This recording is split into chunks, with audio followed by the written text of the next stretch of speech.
আপনারা জানেন গতকাল কংগ্রেসের অপোজিশন লিডার অধীর চৌধুরী আমাদের ভারতবর্ষের বর্তমান রাষ্ট্রপতিকে নিয়ে যে আপত্তিকর মন্তব্য করেছেন সেইটার প্রতিবাদে আমরা আজকে ওনাদের বিরুদ্ধে বিক্ষোভ কর্মসূচিতে আমরা সামিল হয়েছি।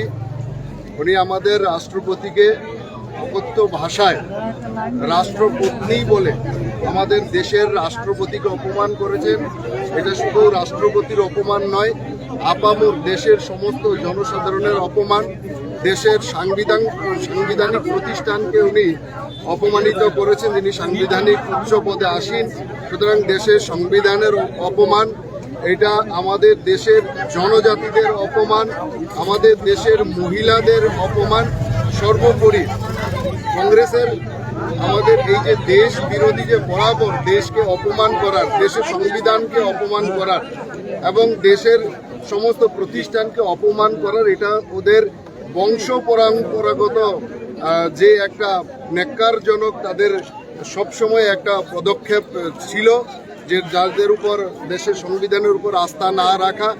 আমরা দেখেছি যে দ্রৌপদী মুর্মু যখন থেকে আমাদের এনডিএর প্রার্থী হিসাবে ঘোষণা করা হয়েছে, তখন থেকে বিভিন্ন ভাষায় তাদের নেতারা আমাদের দ্রৌপদী মুর্মুকে আক্রমণ করেছেন। এখন উনি আমাদের দেশের রাষ্ট্রপতি হওয়ার পরও উনি ওনাকে কংগ্রেসের নেতৃত্বরা ওনাকে অকথ্য ভাষায় গালিগালাজ করতে ছাড়েননি। তারই প্রতিবাদে আমরা আজকে শুধু ত্রিপুরা রাজ্যে নয়, সারা দেশ জুড়ে আজকে দেশের মানুষ এই প্রতিবাদে সামিল হয়েছে।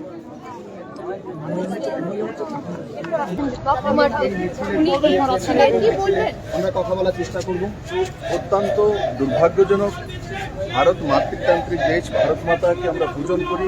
ওই দেশে একটা অন্তিম মহিলা যিনি সংঘর্ষ করে আজকে মাননীয় প্রধানমন্ত্রীর নেতৃত্বে যে সরকার চলছে, নারী কল্যাণমুখী সরকার, মহিলা কল্যাণমুখী সরকার, সেই জায়গা কংগ্রেসের আসলি চেহারা, ওনাদের প্রেসিডেন্ট একজন মহিলা। আর সেই জায়গাতে ওনাদের যে লিডার অফ হাউস লোকসভাতে, উনি আমাদের মহামহিম রাষ্ট্রপতিকে দেশের পত্নী বলে আখ্যায়িত করে দেশের অপমান, রাষ্ট্রের অপমান, সংবিধানের অপমান। আর তারপরে সোনিয়া গান্ধীর যে ব্যবহার, তো সেটা প্রমাণিত করে যে কংগ্রেস দলিত বিরোধী, কংগ্রেস মহিলা বিরোধী এবং কংগ্রেসের আসলি চেহারা আজকে পার্লামেন্টে দেখেছে। এবং আমি আশা করি পুরো ভারতবর্ষের মানুষ তাকে ধিক্কার জানাবে। এবং এতদিন যাবৎ যে সত্তাসীন কংগ্রেস ছিল, কংগ্রেসের আসলি যে মহিলা বিরোধী মানসিকতা, তা আজকে ভারতবর্ষের সবচেয়ে বড় পঞ্চায়েতে প্রকাশিত হয়েছে। ভারতীয় জনতা পার্টি তা ধিক্কার জানায়, তা প্রতিবাদ জানায়। আর পুরো ভারতব্যাপী আমরা তার বিরোধ করব।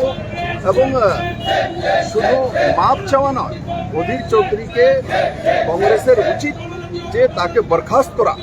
এই ধরনের মানসিকতা সম্পন্ন লোক যে নারী সম্মান করতে পারে না, আর সে নারী অন্য কোনো নারী নয়, আমাদের রাষ্ট্রের প্রধান ব্যক্তিত্ব, যাকে আমরা সাংবিধানিক হেড, ওনার বিরুদ্ধে, ওনার উপরে এইসব ভাবে ওনাকে অপমান করা, সেটা অত্যন্ত লজ্জাস্কর এবং সংবিধান বিরোধী।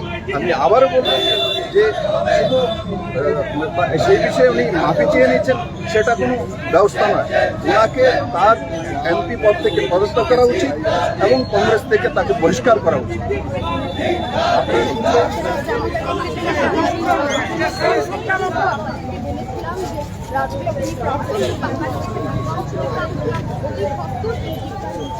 যোগদান করতে পারেন এবং এমনটাই কিন্তু হয়েছে যে রাজ্যের প্রাক্তন যে মুখ্যমন্ত্রী রয়েছে বিপ্লব কুমার দেব এই মুহূর্তেই মিছিলে যোগদান করেছেন।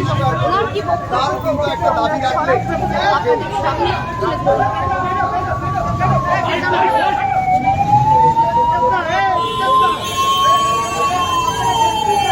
মিছিলের মধ্যে কিন্তু একটি অ্যাম্বুলেন্স ইতিমধ্যে এসে গেছে এবং সেই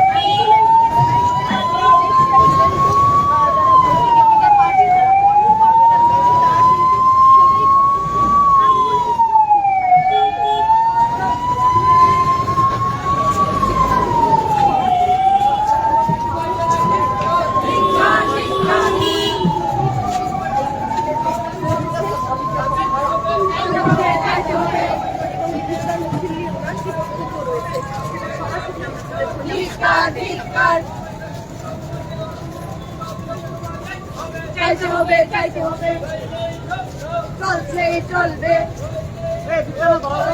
চলবে।